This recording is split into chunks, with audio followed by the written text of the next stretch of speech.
자, 26절 말씀 함께 읽겠습니다.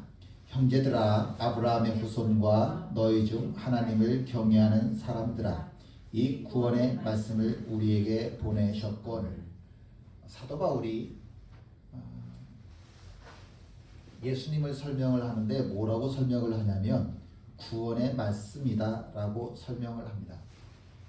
보기에는 사람의 몸을 입으셨는데 그런데도 불구하고 사도 바울은 예수님을 구원의 말씀이다 라고 소개를 합니다. 하나님께서 말씀이십니다. 말씀이신 하나님께서 빛이 있으라 말씀하셨을 때에 이 땅이 창조되었습니다. 빛이 있었고 하늘이 생겼고 이 땅에 모든 생명이 나타났습니다. 그 말씀이 바로 전능하신 창조자의 말씀, 영원한 생명의 말씀이셨죠. 그 말씀이 성육신, 육화라고 얘기를 합니다. 사람의 몸으로 변하여졌습니다. 인간의 몸을 입으시고 이 땅에 내려오셨습니다. 성육신, 어려운 말로 하면 성육신이고 쉬운 말로 하면 눈높이라고 하면 될 것 같아요. 눈높이. 하늘에 계신 하나님이 아니라 이 땅에 우리의 눈으로 이렇게 마주 볼 수 있는 인간의 몸을 입으시고 오셨기 때문에 눈높이로 오신 거지요. 성육신으로 이 땅에 예수님께서 오셨습니다. 예수님을 믿는다는 것은 곧 하나님의 말씀을 믿는다는 겁니다. 하나님의 말씀을 믿는다는 것은 곧 예수님을 믿는다라고 하는 말입니다. 함께 읽습니다. 예루살렘에 사는 자들과 그들 관리들이 예수와 및 안식일마다 외우는 바 선지자들의 말을 알지 못함으로 예수를 정죄하여 선지자들의 말을 응하게 하였도다. 유대인들은 안식일마다 회당에 모여서 율법을 나누었습니다. 큰 소리로 성경을 읽죠. 그러면 다른 사람들은 그 랍비가 이야기하는, 대제사장이 이야기하는 그 율법 이야기를 귀담아 잘 들었습니다. 그런데 참 신기한 거는 그 성경이라고 하는 것이 예수님을 가리키는데도 불구하고 그 모든 사람들이 거기에 그 당시에 모든 사람들이 예수님을 알려고도 하지 않고 믿으려고도 하지 않았습니다. 지금 읽은 우리 말씀처럼 예수님의 하나님의 말씀을 읽기는 하지만 오히려 예수님을 정죄하는 일이 일어난 겁니다. 우리가 정죄하다라고 말을 하는데 그 정죄하다라고 하는 말의 뜻은 재판하다, 심판하다라고 하는 뜻이 있습니다. 내가 누구의 말을 정죄한다, 내가 누구를 정죄한다 라고 하는 말은 그 사람을 내가 심판한다, 그 사람을 내가 재판한다 라고 하는 뜻입니다. 그러니까 그 당시 사람들은, 유대인들은 예수님을 정죄, 예수님을 심판했던, 재판했던 사람들이었다라고 하는 거죠. 함께 있습니다. 죽일 죄를 하나도 찾지 못하였으나 빌라도에게 죽여달라 하였으니 성경의 글을 가리켜 기록한 말씀을 다 응하게 한 것이라. 죽일 죄를 예수님에게서 찾지 못했습니다. 유대교 지도자들이 예수님을 죽이려고 하는 이유는 너무 분명한 겁니다. 자기들이 가지고 있던 기득권을 잃어버릴까 염려했기 때문에 그렇습니다. 제가 이제 인하대병원에 이제 갔었을 때 그리고 곧 심장에다 스텐트라고 하는 것을 이제 박았는데 시술이 끝나고 나서 그 재활센터 직원이 간호사가 찾아왔습니다.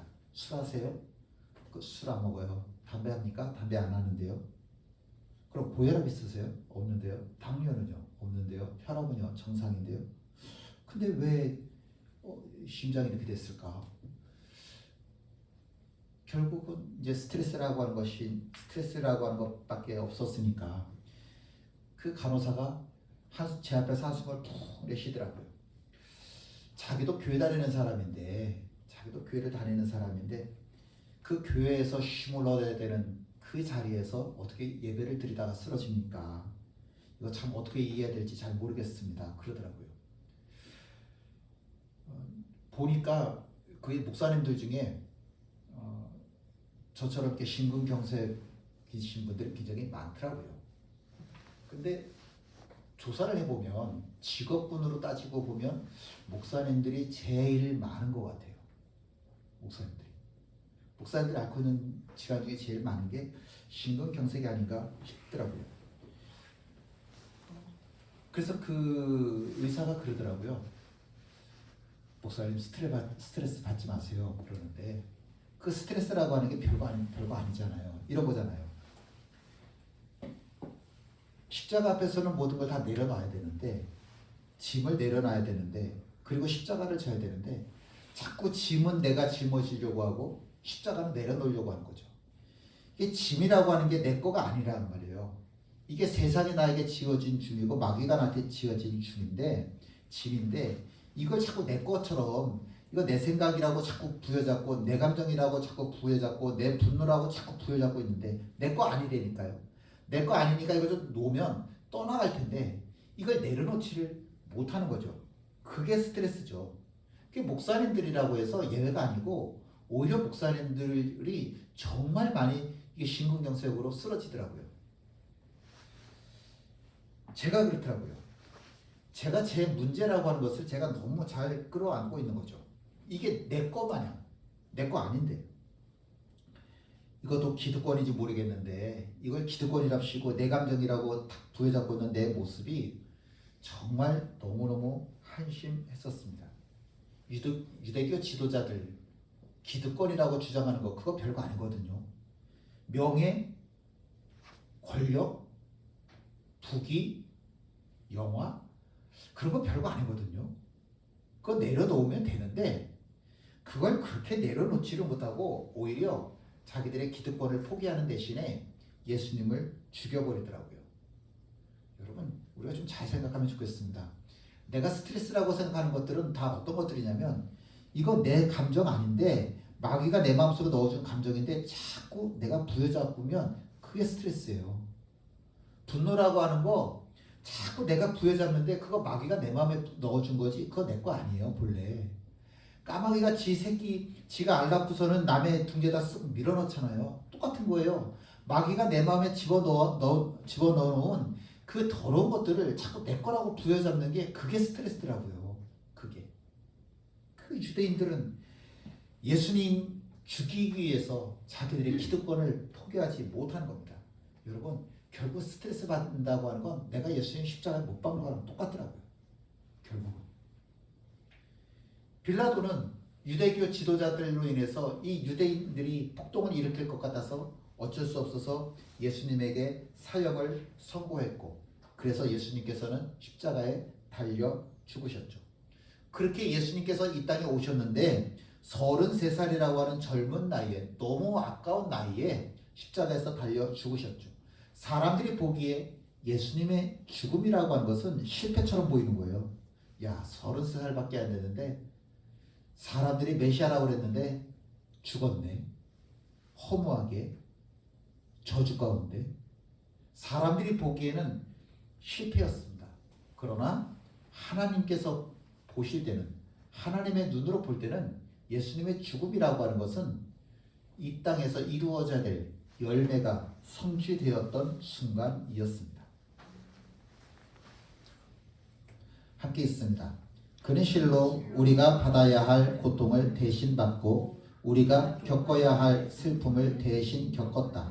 그러나 우리는 그가 징벌을 받아서 하나님에게 맞으며 고난을 받는다고 생각하였다.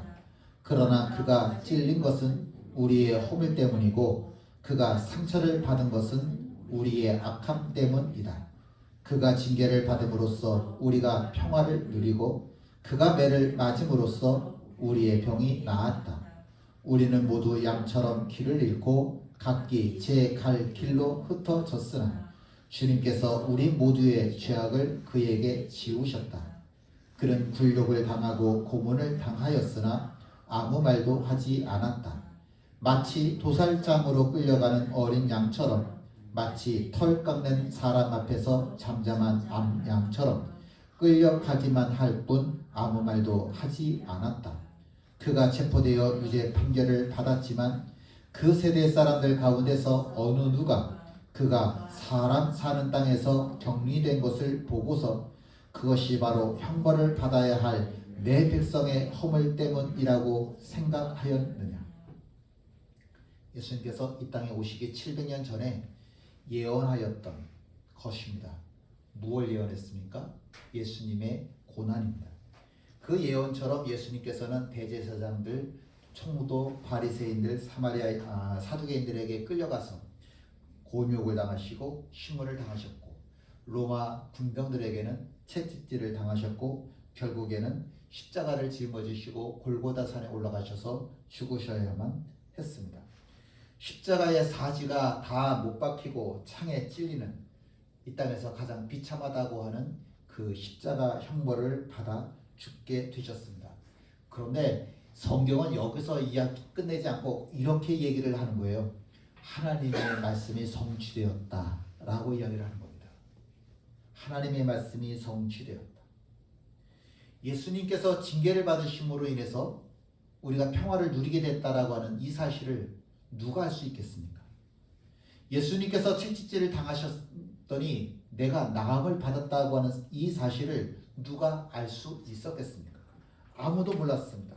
아무도 몰랐습니다. 그냥 예수님의 죽음은 예수님의 죽음이라고 생각을 했는데, 그 예수님께서 징계를 받으셨기 때문에 우리가 평화를 누리고, 예수님께서 채찍질을 당하셨기 때문에 우리가 영혼의 올무에서, 우리가 육신의 질병 가운데서 나음을 입을 수 있게 된 것입니다. 참 신기한 거는 이런 거예요.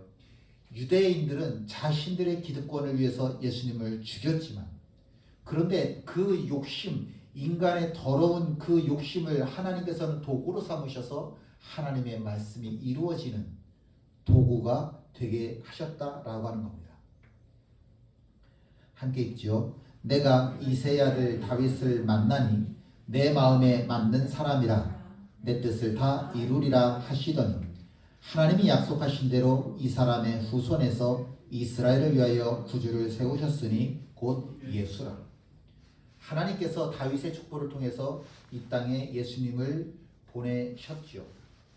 중요한 것은 인간의 역사 속에서 하나님의 말씀의 성취라고 하는 것은 언제나 사람을 통해서, 사람을 도구로 삼으셔서 하나님의 말씀이 이루어진다라고 하는 겁니다. 비록 유대인들의 거짓된 잘못된 욕심, 욕망 때문에 예수님이 죽으셨지만 그것마저도 하나님께서는 당신의 도구가 되게 하셨습니다. 그런데 반대로 또 이런 것도 있는 거예요. 그렇게 부정한 일에 부정한 도구로 사용되어지는 일들도 있지만, 동정녀 마리아처럼 예수님 앞에, 하나님 앞에 자신의 몸을, 자신의 생명을 온전히 내놓아서 하나님의 말씀이 이루어지게 하는 삶도 있는 겁니다. 함께 읽죠. 자기의 육체를 위하여 심는 자는 육체로부터 썩어질 것을 거두고, 자기의 육체를 위해서 심는 자는 육체로부터 썩어질 것을 거둡니다. 누가 그랬어요? 가룟유다가 그랬잖아요. 가룟유다가 자기 육체를 위해서 은 30에 예수님 팔았어요. 그 사람은 썩어질 것만 거두는 인생이 되어진 거죠. 그런데 또 반대로 성령을 위해서 심는 사람도 있습니다. 사도 바울도 그랬잖아요. 자기의 삶을 온전하게 주님 앞에 내놓았더니 하나님께서는 그 사람의 삶을 도구로 삼으시잖아요.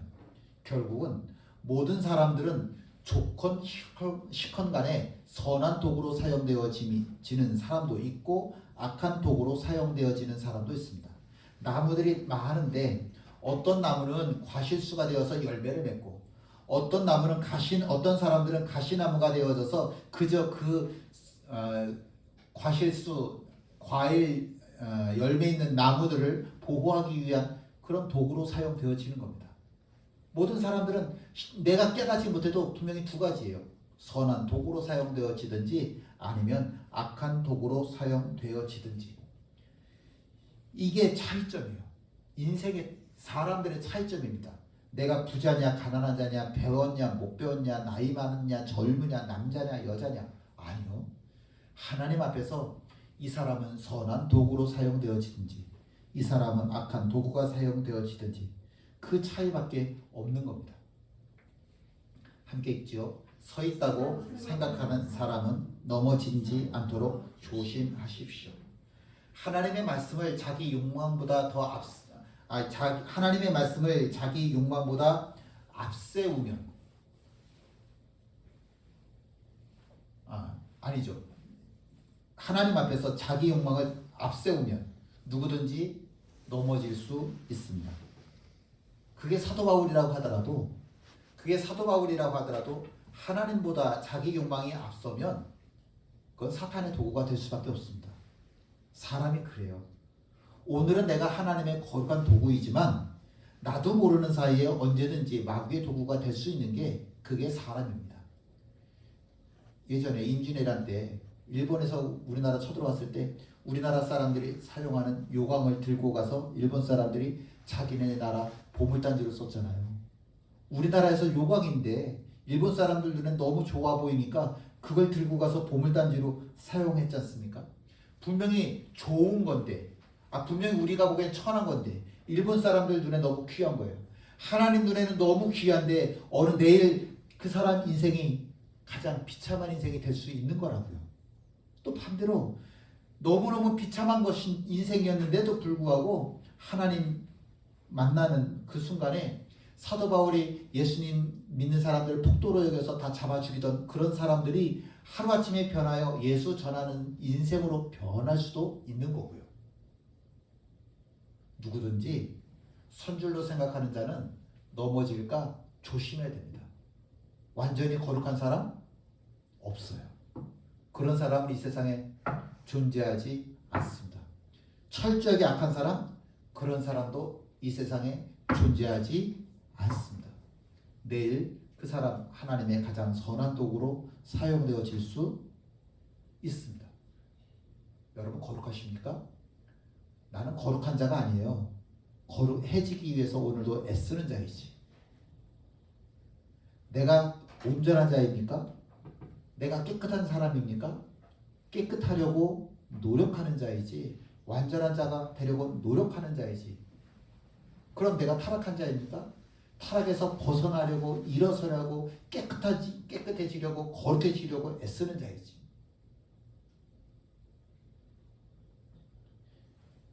참 신기한 거는 우리가 이 세상을 살면서 누구도 고난이라고 하는 거 좋아하지 않지만 이 고난이라고 하는 것만큼 확실하게 말해주는 것도 없어요. 고난은 참 생명에 이르는 필수적인 과정입니다. 그래서 고난을 가리켜서 이렇게 얘기하는 사람도 있어요. 하나님의 확성기. 내가 잘 먹고 잘 살 때는, 마음이 편할 때는, 내 가정이 편안할 때는, 내 삶에 걱정이 없을 때는 하나님이 아무리 말씀하셔도 내가 알아듣지 못하는 거예요. 그러니까 고난이라고 하는 걸 통해서 하나님께서 말씀하시면 이때는 하나님이 조그마한 작은 소리로 말씀하셔도 사람들이 다 알아들어요. 그래서 고난은 하나님의 확성기라고 이야기를 합니다. 반대로 이렇게도 생각을 해볼 수 있어요. 내가 고난을 당했는데도 불구하고 내 삶 속에 어려움이 닥쳤는데도 불구하고 에휴 이러고만 있는다고 한다면 고난은 고난으로 끊어버리고 말 겁니다.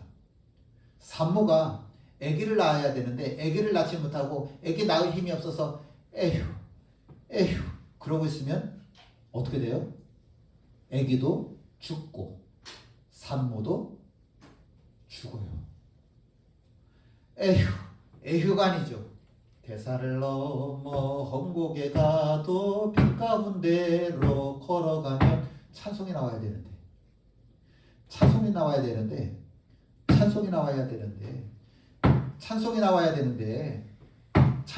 되는데 내 입에서 자꾸 한숨만 나오고 있으면 마귀는 춤추고 하나님은 울고. 고난은 참 생명에 이르는 필수입니다. 고난이 없는데 하나님의 뜻을 아는 사람은 이 세상에 단 한 명도 없습니다. 예수님께서 십자가 고난을 당하셨기 때문에 그래서 우리에게는 구원이라고 하는 것이 주어지는 겁니다. 죄인들이 사는 세상은 늘 악합니다. 먼지가 많은 이 세상에 살아가는데 어떻게 먼지를 안 묻히고 살아갈 수 있겠습니까? 지금 중국에서 초미세먼지가 우리나라에 많다고 하잖아요. 이 땅에 살아가는 우리가 어떻게 초미세먼지를 안 마시고 살아갈 방법이 있겠습니까? 내가 창문을 다 닫는다고 해도 그런다고 해서 초미세먼지에서 벗어날 방법이 있겠습니까? 없죠. 없죠.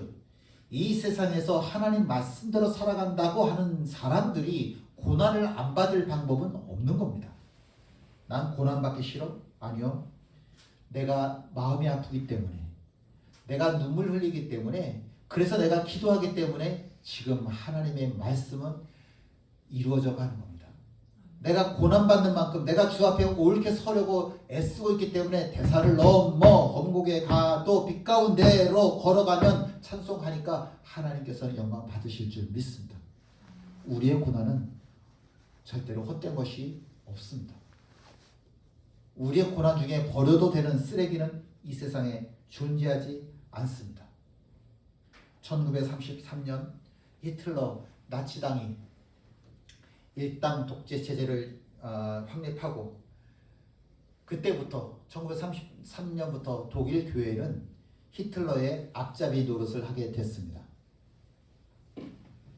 이건 아닌데, 그래서 그 당시에 본 회퍼라고 하는 목사님, 30살밖에 되지 않은 굉장히 젊은 목사님인데, 그런 분들 중심으로 고백교회라고 하는 것을 만들었습니다.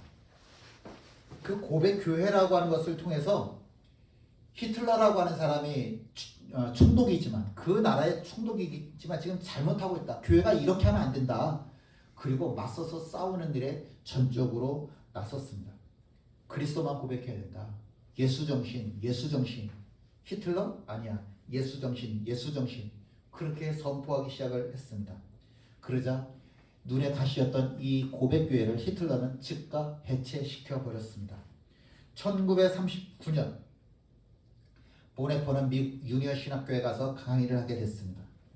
사람들이 당신 독일로 돌아가지 마라. 어렵게 미국 땅까지 왔는데 당신 돌아가면 되겠냐. 가지 마라. 그리고 붙잡았습니다. 그랬더니 이 보네퍼 목사님이 이렇게 이야기를 하더라고요. 만일 지금 내 동포와 함께 실현을 당하지 않는다면 나는 전쟁이 끝난 뒤 독일에서 그리스도인의 삶을 재건하는 일에 참여할 권리가 없게 될 것입니다. 분명히 우리 땅에 고난이 있지만 하나님께서 영광도 주실 터인데, 내가 고난에 동참해야만 그 영광을 누릴 자격이 있지 않겠느냐. 나는 독일에 돌아가야 되겠다. 그리고 독일로 돌아갔습니다. 그리고 돌아가자마자 곧 체포되었고 히틀러가 자살하기 3주 전에 사형을 당하고 말았습니다. 너무 젊은 33살 나이에 그렇게 죽고 말았습니다.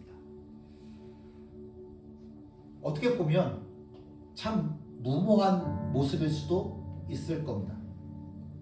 그런데 교회가 세워지기 위해서는, 하나님의 나라가 세워지기 위해서는 누군가의 땀이 필요하고, 누군가의 손이 필요하고, 누군가의 물질이 필요하고, 누군가의 다치는 피가 필요하고, 누군가의 생명이 필요한 겁니다.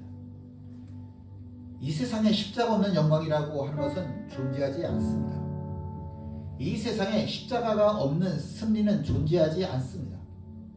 내가 고난받았기 때문에, 내가 그리스도의 이름으로, 내가 그리스도의 양심으로 고난을 받았기 때문에 하나님의 나라는 그만큼 가까워진 겁니다.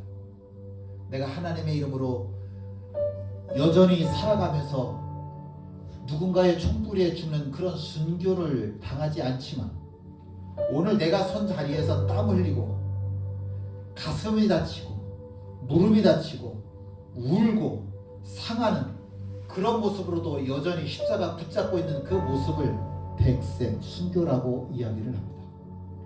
백색 순교자들이 이 땅에 있기 때문에 하나님의 나라는 무너지지 않습니다.